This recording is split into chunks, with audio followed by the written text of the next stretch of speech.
कोणे खेत जनमला धान सुधान हो, कोणे खेत डटहर पान हे। अच्छा, आप कब से गाना गा रही हैं? मैं बहुत छोटी थी सर, मैं बहुत कह दो कि मैं होंगी 4-5। जब आप छोटी थी तो उस समय में ऐसे ऐसे गाना आते जो अभी फिलहाल में भोजपुरी इंडस्ट्री में आ रहे हैं, उस समय में ऐसे ऐसे गाना आपको सुनने को मिलता था? जो मेरी परवरिश है, मेरा बैकग्राउंड है, वो भोजपुरी है। जी। तो कहीं ना कहीं हमारी अपनी जिम्मेदारी बनती है कि कहते हैं कि एक अकेले के प्रयास से कुछ होगा तो नहीं, लेकिन अच्छा, आप छठ पूजा करती हैं कि नहीं करती हैं? नहीं, अभी तक तो मैंने छठ शुरू नहीं किया, लेकिन उम्मीद है कि आने वाले साल, अगले साल से मैं भी शायद छठ करूं।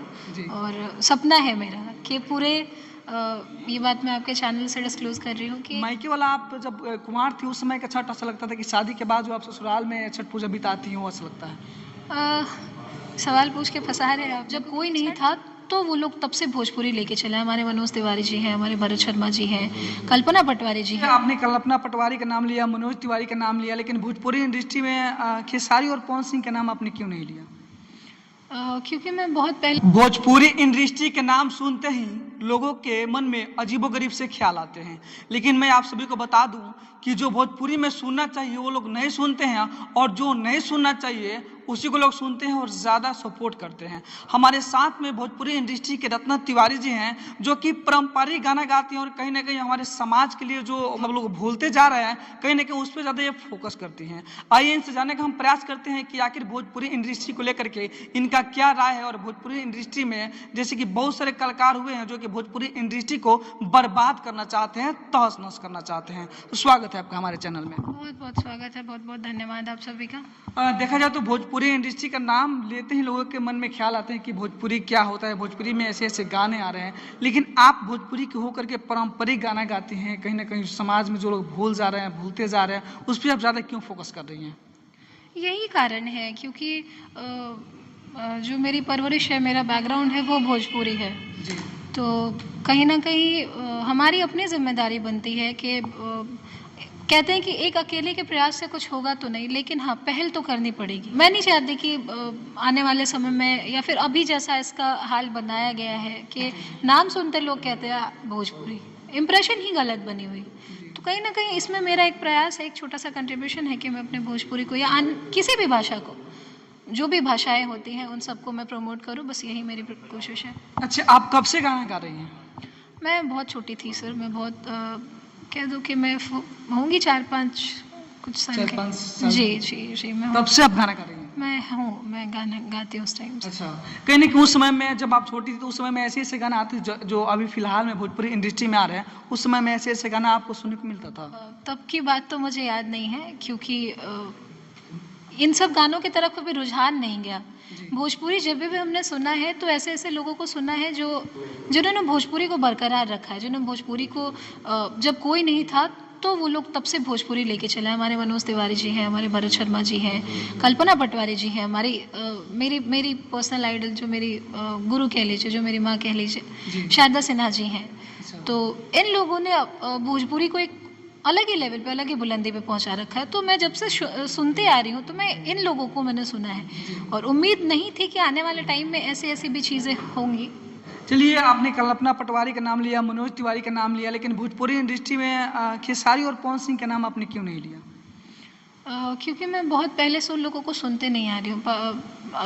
कलाकार सभी अच्छे हैं, सभी सब अच्छा गाते हैं। कि मेरा जो इमोशन जिन कलाकार के साथ जुड़ा हुआ है स्पेशली है वो शारदा जी। जी, तो मेरे लिए भोजपुरी में कह लीजिए तो उनकी जगह पे फिर मैं किसी को नहीं देख पाऊंगी। क्या लगता है आपको कि भोजपुरी इंडस्ट्री में पहले जैसा सुधार लाया जा सकता है, या भोजपुरी आगे चल के कुछ सुधार हो सकता है भोजपुरी में?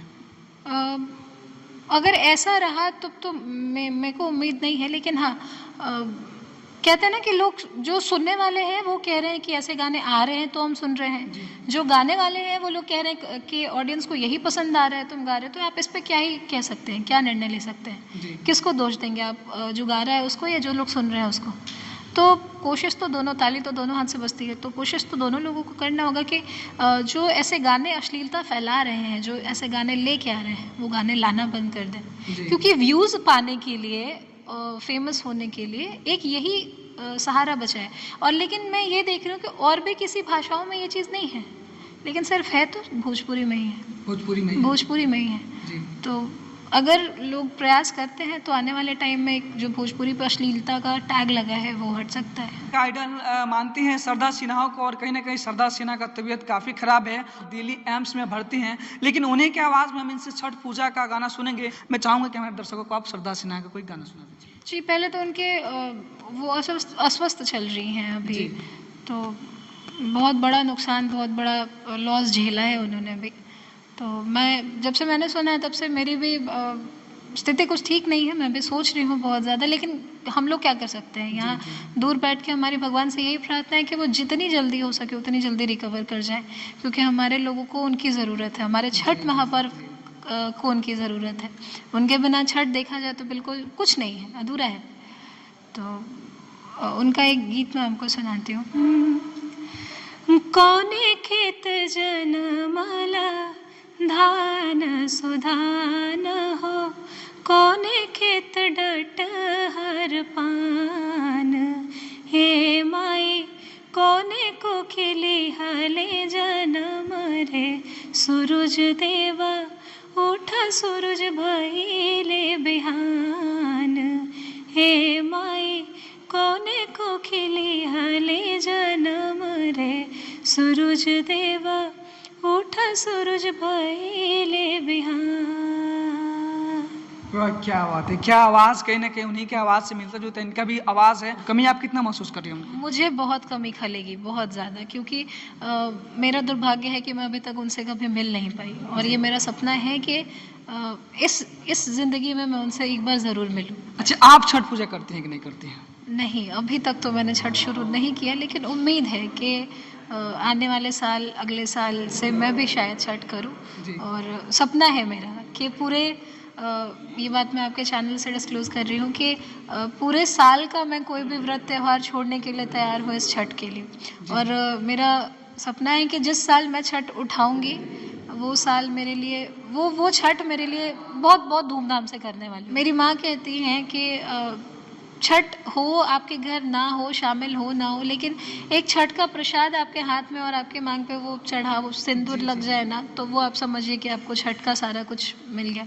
तो मैं उन लोगों के लिए यही कहूँगी कि जहाँ पे भी आपको छठ होता दिखे ना, बस हाथ जोड़ के उनसे प्रार्थना करिए कि सब लोग स्वस्थ रहे, सब लोग अच्छे रहे। मायके वाला आप जब कुमार थी उस समय का छठ ऐसा लगता था कि शादी के बाद जो आप ससुराल में छठ पूजा बिताती हो ऐसा लगता है?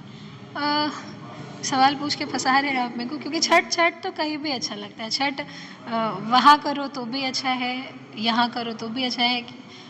फैमिली से इमोशन नहीं जुड़ा है, छठ से इमोशन जुड़ा है, क्योंकि इसी छठ की देन है कि मेरे पापा आज स्वस्थ हैं। जी। डॉक्टर्स ने जवाब दे दिया था कि वो अब नहीं रह पाएंगे, उम्मीद नहीं है।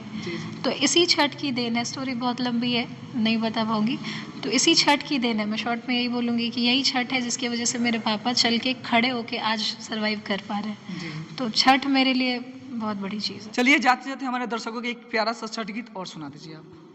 जोड़े जोड़े फलावा सूरज देव घटवा पेतिव ही चढ़ावेले हो, जोड़े जोड़े फलावा सूरज देव घटवा पेतिव ही चढ़ावेले हो, जल बीच खड़ा होए दर्शन लासरा लगावेले हो, जल बीच खड़ा होए दर्शन लासरा लगावेले हो। आपका गाना अगर कोई सुनना चाहे, हमारे दर्शक अगर सुनना चाहते हैं तो आपका पर्सनल चैनल है या किसी और चैनल पे भी आपका गाना आता है? मेरा पर्सनल ऑफिशियल चैनल जो यूट्यूब पे है, रत्ना तिवारी ऑफिशियल के नाम से, मेरे जो भी गाने, जो भी प्रोजेक्ट्स आते हैं उस पे ही आते हैं। और फेसबुक की आईडी है मेरी रत्ना तिवारी, जिस पे मैं हर फ्राइडे को शाम 7 बजे से लाइव सेशन किया करती हूँ।